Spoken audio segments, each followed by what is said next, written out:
I'm Vin. I'm Sori. That's Booby. And Colby and Chip.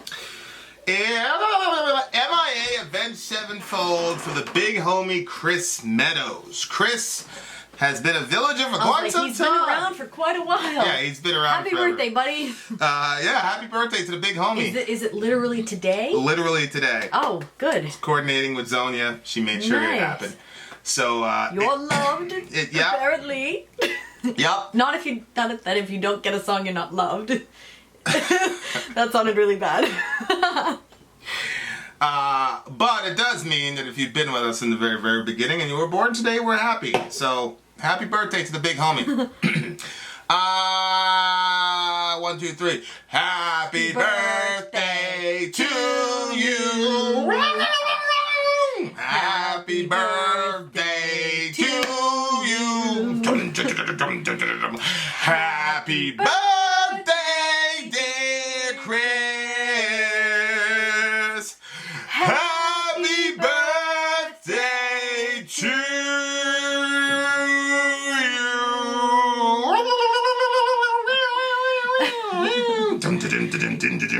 I feel like I'm like following behind you on the whole song. Like, I don't know how long you're going to stretch something out.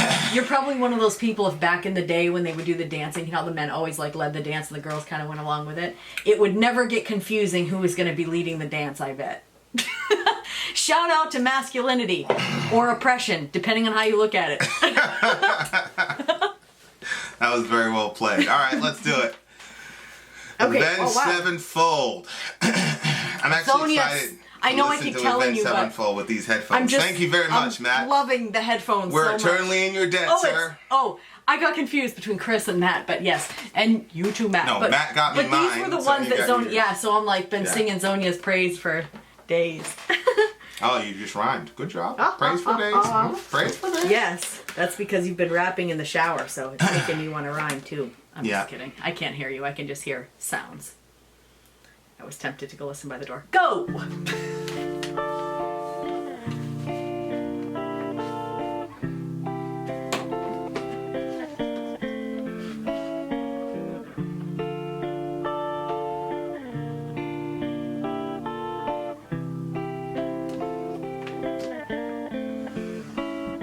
Staring at the carnage, praying that the sun would never rise. Living another day in disguise.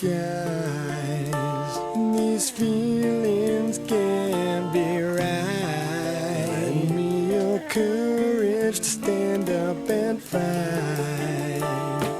Oh, tonight.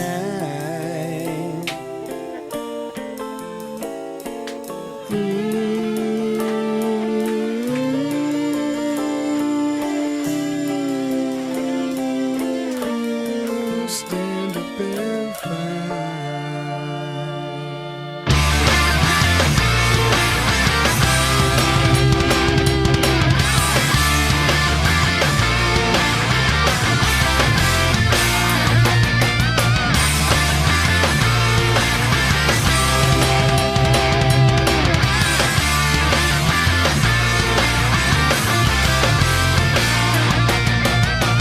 Now fighting rages on and on.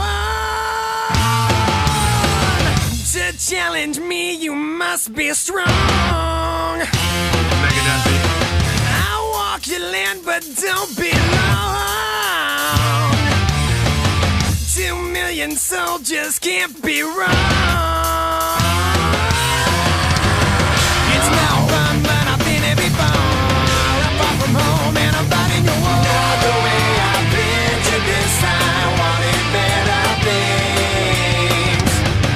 Some are scared, others killing for fun. I shot a mother right in front of a son. Take us from my consciousness and please erase my dreams. Fight for honor, fight for your life. Pray to God that I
10 those years go. Memories won't let you cry unless I don't return tonight. Staring at the carnage, praying that the sun would never rise. Living another day in disguise. These feelings can't be right. Give me your courage, stand up and fight. Watching the dead to rise, wondering how I'm alive. Strangest blood on my hands, shot all I can. There were no silent nights, watching your brothers all die. To destroy all their plans with no thought of me. No thought of me.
Walk the city lonely, memories that are passing by. A murderer walks your streets tonight.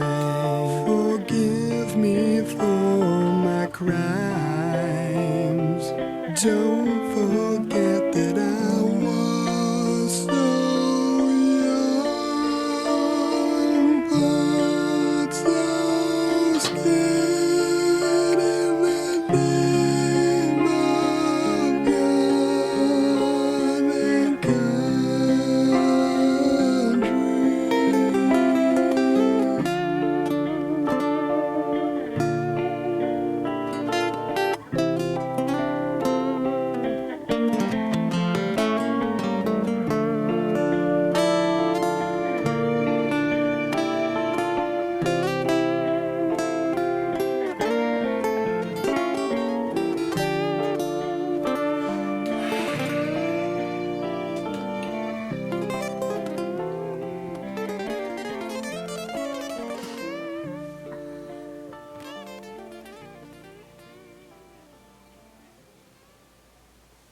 Good. Yikes. That was really good. Why in the hell would you want that for your birthday, Chris? Well, maybe he did. Good God. Maybe he did stuff overseas, or maybe, you know. Shout out to the armed forces. And it was I had an assumption about what the M.I.A. was going to be. About their, but then it flipped it. I thought it was going to be, you know, like people obviously missing in action. But I think that he's saying, like, himself, like, what he lost of himself while he was in action. Yeah. Which is at the end, you know, what he says. And, oh man, so much of it was like, wow. When he said, first of all, when they were saying the woe part and they were singing that, like, yeah. I just closed my eyes and, like, I think it's really sad that that, like, because of the world that we live in, it necessitates our young boys to be, you know, fighting and for this to happen, for them to be in this situation. And when he was saying, like, he was saying basically, like, that he hopes he's on the right side. Well, how can 2 million soldiers be wrong? Yeah. But there was right here when it said, scared to make it out alive, now murder is all I know. That part, I was like, oh my gosh, like, I guess I think about, like, when different songs like this come up, I think about the angles of it, and that's an angle that I never thought of before. It was like last night we were watching, we watched Instant Family, and it was a really, really good movie, but in it they were talking about, like, one of the girls has, like, she was in foster care, and she was saying, like, a family took her in when she was at the end because if they're too old as in teenagers, they're going to age out of the system, but then a lot of times they're just on their own after that. They have no family. They're in and out of, like, rehabs and all kinds of different things. Like, I can't think of what it's called right now. Like, what, Hope Haven. Shelters and stuff. I don't know why I couldn't think of that. But I never thought of that before, and so, like, it hit me, and I was like, I started crying, you know, when that part was at the movie, because I never thought about that. I always thought, well, you know, if they age out of it, like, now they're on their own, they can have a home and stuff like that. But when she explained it, I thought, oh my gosh, like, that's so true. There's got to be teenagers that once you pass that age, like, there's got to be, like, this mourning that happens when you're like, I don't have a family now. Like, who do you go to on the holidays? Who do you cry to when you're, you know, you have a bad relationship, and, like, all those things that a family does to support their children, they don't have it when they age out. And so that was, like, kind of emotional because I had never thought about it before. And this part I never thought about before either, that there would be somebody that would be scared to make it out alive because murder is all that they know. I remember when I was in college, we had this discussion. I was completely confused by the discussion because it didn't make sense to me. But they were discussing the difference. They were saying that, you know, when you're in a war and you're a soldier and you kill someone, it's not murder, but outside of a war context, it is murder. And I was confused, but, like, this, because I was like, you're still killing a person. I think we were probably all trying to communicate something different. But, like, to have that, like, I think that this is just the raw, like, I think that's what I was communicating. Like, you still have the trauma of you killed somebody, and you have that trauma. When you're young and you play with toy soldiers, you line up soldiers here, and then you line up soldiers there. Yep. And then you shoot, and you fall, and this guy falls, and all the rest of it. Yeah. You never play, let's kill civilians. Right.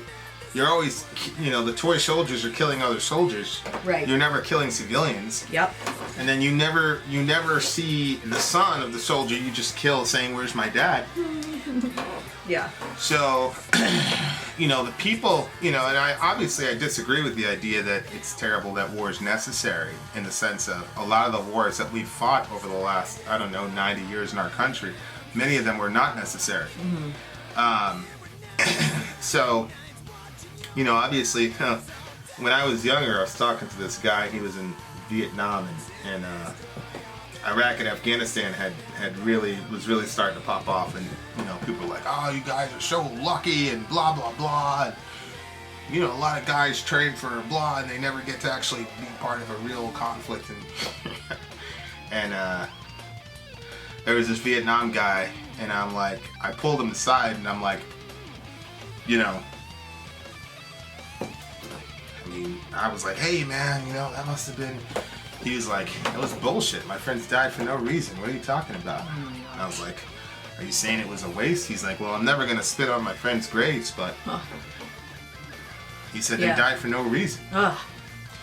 You know, he was like, oh, you know, you people like, oh, you know, it's like Trump, you know, with the whole Iran thing, when he was like, how many people are going to die?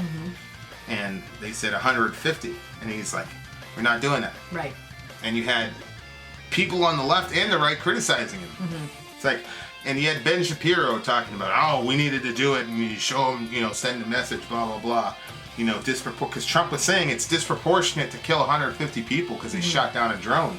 And there's Ben Shapiro, oh, you know, sometimes disproportionate responses show people not to mess with America. It's like, nobody in Iran, I'm not afraid of any Iranian killing me when I go in the movie theater. Right. See what I'm saying? Oh, right. Like, I'm not worried about the safety of my family. If I'm not sitting there going, man, I hope those Iranians. But, like, people who've never been to war, never shot anyone, never even, you know, Ben Shapiro, I mean, good night. He was scared to death when that translator put his, you know, like, put the screws to him. He was scared of that. But this dude's talking about killing people. Right. It's always the people that, like, have never done any violence in their life are all big on getting people to go and do killing and murder people. So if we had another president in office, we would have killed those 150 Iranians. Right. You know, and I don't care, like I said, because it seemed, oddly enough, the left and the right were both united in criticizing Trump for sparing the lives of those people. Yeah. So that's pretty crazy. It's just, it's a crazy, and I know that a lot of us, and we even said it when we were talking about in the car, like 150 is a small number, but it is not a small number. Right. And then comparatively speaking, we were saying it was small, but then compared to the people that we kill on a daily basis, I agree. Right, exactly. Right. Exactly. You know, but if you think of the places that you normally go in a day, how many people you run into, it would be, most people don't run into 150 people a day. Right. You know what I mean? It's more people than you've seen today. Their families and all that. Right, and all the families that affects, exactly. Yeah. That's always the people who've never done any killing that are big on killing people. Right. And then you know, and then you have to live with that for the rest of your life. And people like Ben Shapiro can walk around and call you a hero. Right. For doing the killing that they didn't want to do. Right. And burying friends that he doesn't want to bury. Yikes. So, you know, it's like all, you know, obviously some wars are necessary. I think it was a good thing that we stopped, you know, Hitler and all that jazz. But really, the Russians really paid the heaviest price. I mean, we just came in and, you know, delivered the Naga punch, as it were. But so, I mean, those wars are, you know, I get it. But the vast majority of wars that have been fought in human history are not righteous wars. Wow. And it's extremely difficult to know when you're on the right side and when you're not. People always talk about the right side of history. Nobody's on the right side of history in the present. You can only know this stuff looking backwards. Right. So, you know, there's an endless propaganda machine and an endless group of young men who grew up playing these games. Yeah.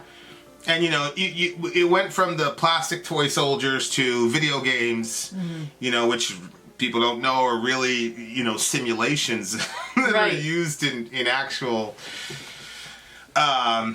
you know, and propaganda movies and such that glorify, you know, war and killing and all the rest of it. And there's no real way to codify, you know, there's no real way to explain to a person what it means to kill another person.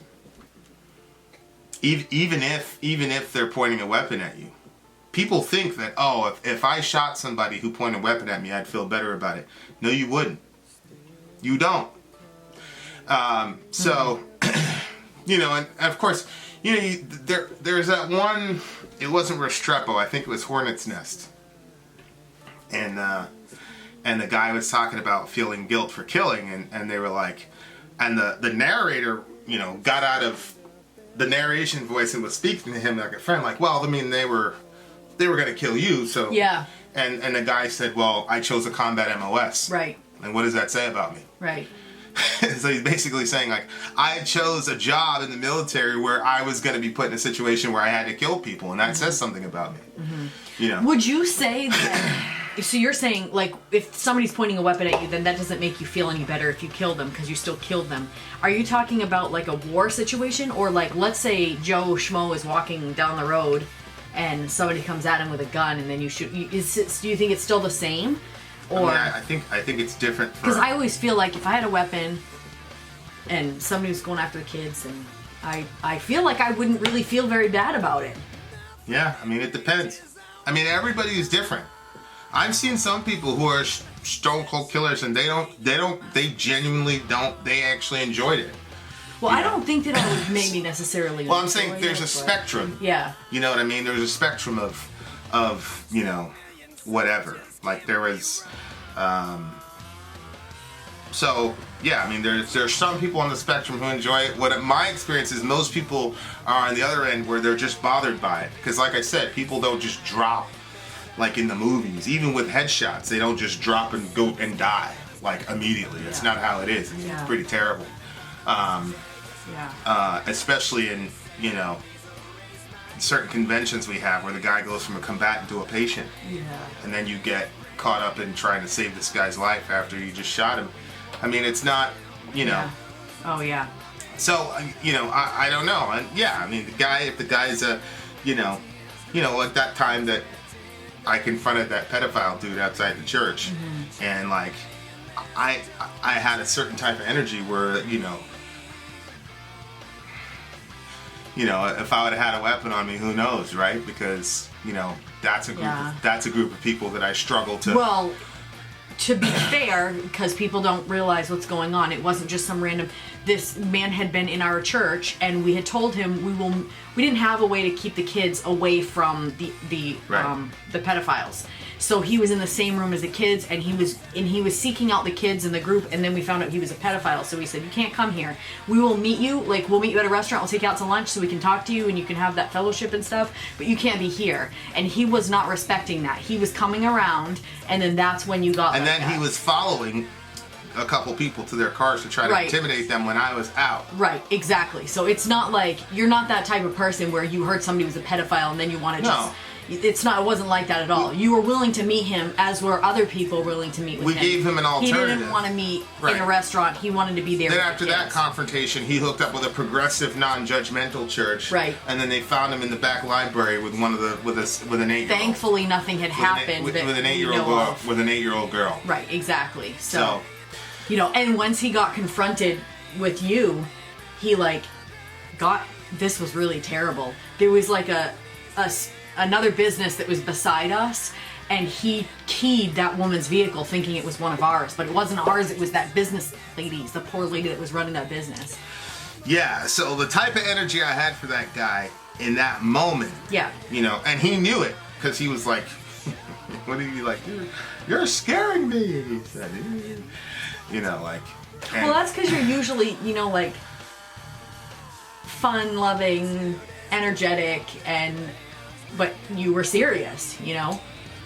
Well, I was upset that he went after those people when I wasn't around. That bothered me a lot, and the fact that he kept trying to get around kids. Right. You know, that we had already told him not to come around with the kids. That bothered me a lot, and you know, it's I'm pretty good at turning the other cheek and not resorting to violence with stuff. You know, I've come a long way in regards to my relationship to violence, but you know, that guy.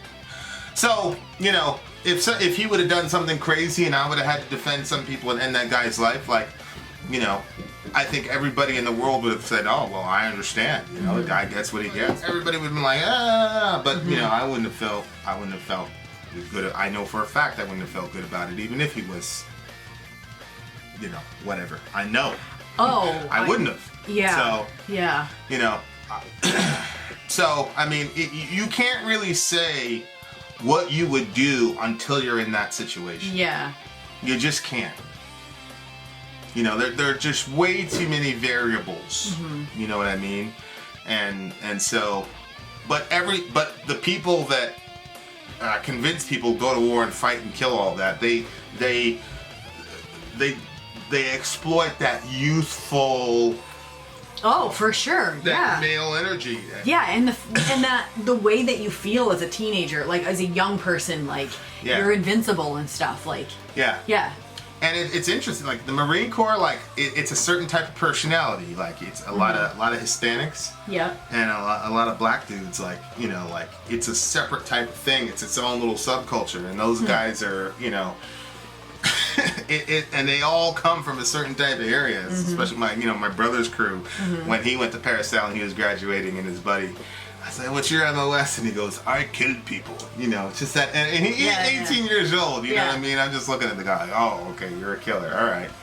You know, like, and you're supposed to like be, although in the Marines, like killing it, the attitude is a lot different, and you get brainwashed. Yeah. You get de-individuated and brainwashed into really feeling like you're a cog in a killing machine. And the Army's culture is just very, very different.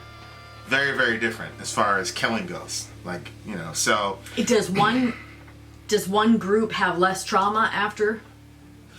Well, I mean, it's hard to tell. But the attitudes, because, you know, with an expeditionary force, it's like, you're going in there, you're the tip of the spear, your job is to kill people. That's like... Whereas it's like, that's the first thing, your first instinct is to kill this person. Whereas with other forces that are there for maintenance and nation building, it's like, if you have to. Yeah, yeah. And there's a lot more teaching on de-escalation and ROE and emphasis on ROE and, you know, you know, it's like Matta said, like, I'm saying with tears in my eyes, like, Yeah. you know, but if you fuck with me, I'm gonna kill everybody you love. Yeah, You know what yeah. I mean? And like, Mattis is a hero to that culture, you know? Yeah. So, I haven't really met like a lot of Army guys that were like big on killing, except for like Rangerback guys. Those guys are like, they love that shit. They love it. They absolutely love it. You know what I mean? Yeah. So, and there was a Rangerback guy in my brother's during the Crucible on Paris Island. They had a couple Ranger dudes there with them. So, Oh, really? you know, good for them. So, I mean, it's a tough thing, but yeah, like a murderer walks your streets now. I remember, I actually was in a Bible study, your Bible study, and there was a dude that had just came from Iraq, and then you remember there was a guy that had brain damage. He ended up having brain cancer and stuff. So he was like, he would say like the weirdest things, and we're all chilling. He's like, "So how many people did you kill?" Oh, God. And this dude was a Marine, and he had, you know, I don't even remember a Marine being there. that was the only time he was there. Because he asked that, because I asked that Oh, question. the guy was like, "How many people did you kill?" And you know, the guy's like, Oh, my God. and I was like, "Well." See, I wouldn't have known at that time that was an inappropriate question. That's not a question I would have asked the person, myself, personally. It wouldn't have even come to my mind. I just don't understand how a person could Think that that's okay to ask. Yeah. Yeah, but like you said, you know, You're like that. You've asked me that question. You, because we're together. That's different, I think, than I still think that that's it's a very intrusive question, but I didn't realize it was an intrusive question until time passed, and then I was like, I can see how that's a very intrusive question. And there was actually a movie that we watched. Oh, it was the one about that soldier. Remember the one where he was like defending the guy, and then it turned out the guy was a bad guy. Bad as in so there was like a soldier guy that was in this jail, and he was like new to the whole thing. But in the end, he ends up breaking, and he starts getting a little bit abusive with the guy. What was that one? I forgot what it was. It's about Abu Ghraib. But that one was actually the one where I was like, oh my gosh. And then when he does things that he's not proud of, and then when he gets back. But on the civilian side, like when soldiers are talked about and stuff like that, there's a lot of hype and stuff like that, like killing the bad guys and stuff like that. But in the song, when he's saying like, basically he was saying, I hope I'm on the right side. You know what I mean? Like, Yeah. because I think that there, like you said, there's some times where it's like, this is easy. It's very easy to see that there is a right and there is a wrong, and then there was other times where it wasn't really like that. So then it's like you demonize the other crew and call them the bad guys, so that way you can feel better about it. Like even, you know, like the kids were telling me that they watched something on YouTube, and it was like some story or whatever, and somebody got killed, and I was like, wait, what? The person got killed? And they were, yeah, but it was a bad guy, so. It's like, oh, it's okay, like, because it's a bad guy, you know what I mean? But that's how people... But I want to say, was it part like around 420? I don't know what you said, the riff that they did. I really, really enjoyed. Probably you're gonna say that's a basic one that I don't know, but I really liked the sound of it. And when it's about to start.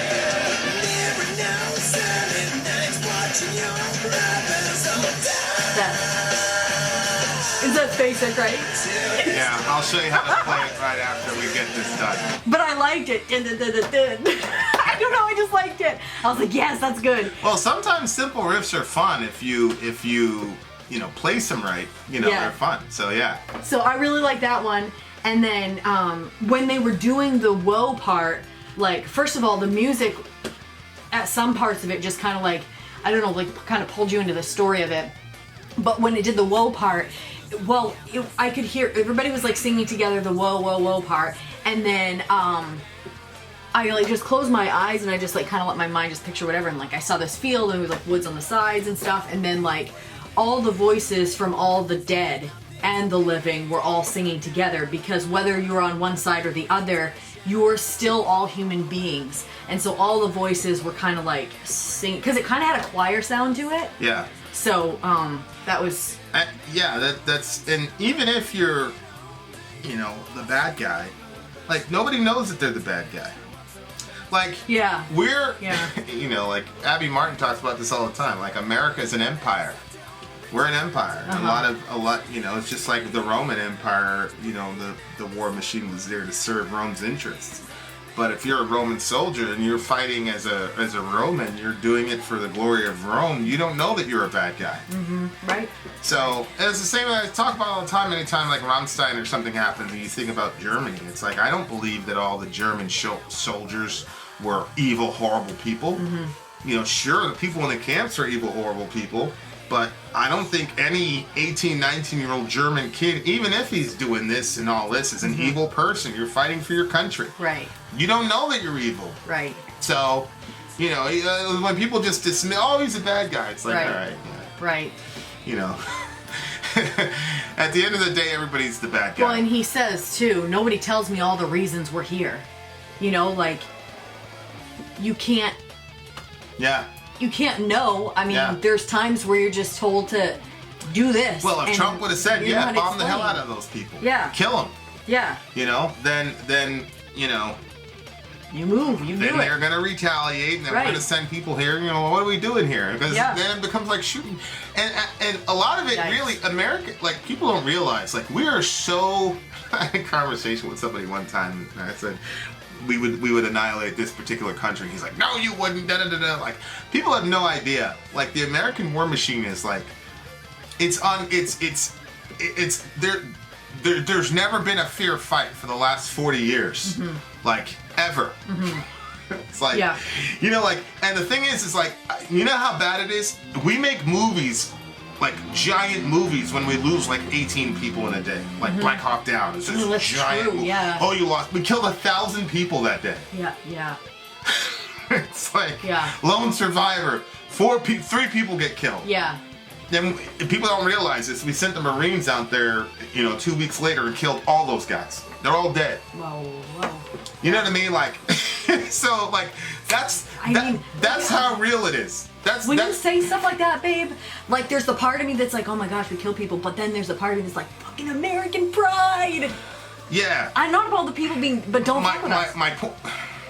Yeah, well, we were in Afghanistan. Yes, I know. That was their place. Yes. We were fucking with them. Yes, that's true.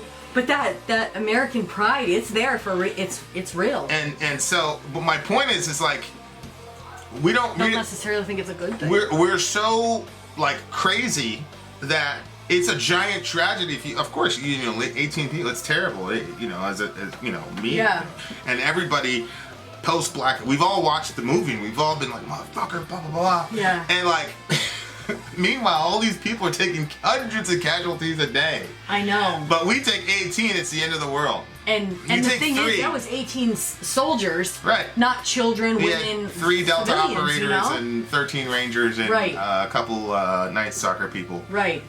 Well, we were just like, Yeah. And now, I have very, very little pity for the Somalis, and I'm not saying it like fuck them. I'm just saying they were fighting. Mm-hmm. You see what I'm saying? Yeah. Like women were being lookouts and exposing, Yeah. you know, but why hideouts were and all they that. doing that? Because Well, a lot of people don't know the story about Black Hawk Down, but actually, Paul Howe, who, you remember when I was in Texas and whatever, like, hey, come to the range. I'm like, nah, I'm good. oh yeah. Shout out.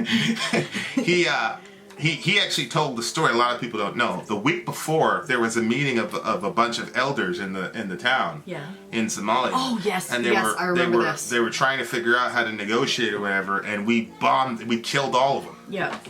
The week before. Yeah. So Muhammad Farah Adib was not a very good person at all. He was terrible. But we did things that stoked up a lot of anger in that area. And, you know, and that's why when they were asking for AC-130s and all that, Clinton was like, nah, chill. Because we just did this human rights whatever of all. So we went to get Adid to kind of like, hey, pay no attention to the dead civvies in the hotel. So it's a lot more, but again, they didn't show that in Black Hawk Down. Right. Oh, I knew at Black Hawk Down when I was 18. I was like, fucking, okay, Yeah. all right, motherfucker. You know what I mean? They're not showing you the other thing. Yeah. You know what I mean? So it's not until you talk to those guys and they go, Yeah. well, you know, but... Yeah, but I feel like not giving all the details is great. What do we say? Propaganda for the military. Of course, because it gets all that young blood boiling. Of course, you know how many sign-ups happened after that movie? I'm sure. You think it was a coincidence that shit happened right after 9/11? Right. I mean, think about it. Right. No, exactly. You know, like 6 months later, there's Black Hawk Down. Yeah. Oh shit! Very sign me well up. made film. Motherfuckers need to die for this shit. Right. So, you know. You know, I don't think I've ever seen that one. Right? No, you've never seen it. No, I saw the other one. It was a life-changing I just movie saw for it. me. You just showed me scenes. It's a life-changing movie for me and I for a bet. lot of people. I But bet. and I'm not saying that there isn't real heroism. Like Mandy Sugarheart and Gary Gordon are those guys are. I have very, very, very few heroes in my life, and those guys are I heroes. made it on the in my- list. Yeah. But you know, I mean, actually, Gordon's from Maine. He was from Lincoln, Maine. Yeah. Yeah, Delta operator, but you know, I mean, come on, man, you know, so that's what I'm saying. Like those civilians, I mean, you know, kids, women, they were all in on it. It was a family I affair. know, yeah, I mean- So I mean, you know, they got, and you know, our guys got. I mean, it happens. But what I'm saying is like, it's this big 18 people died. We kill 1,000 people. It's like nothing. Yeah. We just, you know. Yeah. You know, oh shit, 3 Americans died. We need to make an entire movie about it. Lone Survivor, you know, never mind the fact that Lone Survivor, that's one I saw. that we showed up, you know, a week later. Shout out to the Marines. Marines don't play. Marines do not play around. A lot of glorification to special ops guys, obviously, but after that happened, they sent the Marines down there and cleared that entire area. All those guys dead. Pretty terrible, in pretty terrible ways too. So they're not gonna make a movie about that. You know what I'm saying? Right. It's a boring. Radio silence. Yeah. So I mean, you know. So what I'm saying is like, we're so far advanced above everything, and people are gonna look at this as saber rattling and all the rest of it. Like, I'm telling you, you mess with America, we'll, you know. So the point is, you are part of a global empire if you are an American soldier. Mm-hmm. And everybody knows, like, I love the American soldier, and my whole family is, you know, one way or another, you know, part of the whatever. But like, make no mistake, you're not fighting anybody fair if you're fighting on the American side. They don't have a chance. Right. And of course, it's very, you know, that's why all the IAD stuff started happening, because these people were like, wait a second, we can't fight these people straight up. Right. You know what I mean? Like, they're not doing that. Right. You know? And so it's like all these cowardly, you know, they're not cowards, it's just they're not dumb. Why would they You go gotta come up with something. Yeah, exactly. Yeah, I hear what you're saying. What are they gonna do? So it's just a horrible industry, and you know, people at the front need to, if it needs to happen, like, there's no country right now that's gonna straight up go after us, period. It's not gonna happen. We wouldn't be talking about, you know, Russian interference in our elections Like, if they really had beef with us and they wanted something, they wanted smoke with us, then they would do something. Right. Nobody wants any smoke with us. So I'm automatically skeptical if Americans are talking about going to war. I'm automatically like, why? Oh, that's interesting. Yeah. Like, why? Really? Yeah. Really? The Afghans with their Kalashnikovs and their slippers. They want smoke with us. Really? No. There's a reason we're over there. Same thing Iraq. There's a reason we're over there. That is very anytime you hear, all these people. This one Iraqi ambassador, he's like, just give us some time and then you can have your reward. Now I was 17 when I was 17 when I was watching. I was like, fuck you, motherfucker, we're gonna kill you too. You know what I mean? Like, it was completely irrational. But people don't want any smoke with the U.S., man. So like, why are we over there? Yeah. Same thing with Iran. Why? What have they done to us? They shot down a drone. Like, this is the American mentality. The audacity. I know. How dare they not let us spy on them? I know, Motherfuckers because have when to you die told for me this that, shit. When you told me that, I was like, there's no way in the world we would allow them to do that to us. We'd shoot, like what we said, we'd shoot down their drone, and then we'd shoot them down too. Of course. For even trying to do such a thing. But you know what I felt like when you said it? Honest goodness. I felt like it was the older sibling that won't let you get away with shit because they're stronger than you. So like when me and my sister used to fight when we were kids, it was never a fair fight because she was always stronger. So like, don't start pulling her hair because she's gonna pull mine way harder. Right. So I better just not do it. Right. Unless I was really mad, in which case then I would do it and just take what I got. Yeah. Yeah, it's terrible. It's terrible. So this line kind of okay, so I grew up so fast, where did the years go? That was really sad. Because I was like, yeah, it's true, they're not in for like a super long time, but it ages you. But then it says, memories won't let you cry. Yeah. Unless I don't return tonight. I don't understand that memories won't let you cry. Don't memories usually make you cry? Well, I mean, a lot of that has to do with what people do to themselves emotionally to deal with the ramifications of what they did or what they he's saw. saying I can't cry, not even with memories. Memories can't even make me cry. Right. Oh. Okay, I got it. But that makes anyway, sense. good song. Good Lord. Yeah. And I know immediately there's going to be somebody from another country. Oh, it's typical American arrogance, blah, blah, blah, blah, blah. It's not that. All I'm saying is that if the U.S. talks about going to war with somebody, you need to be immediately skeptical. Yeah.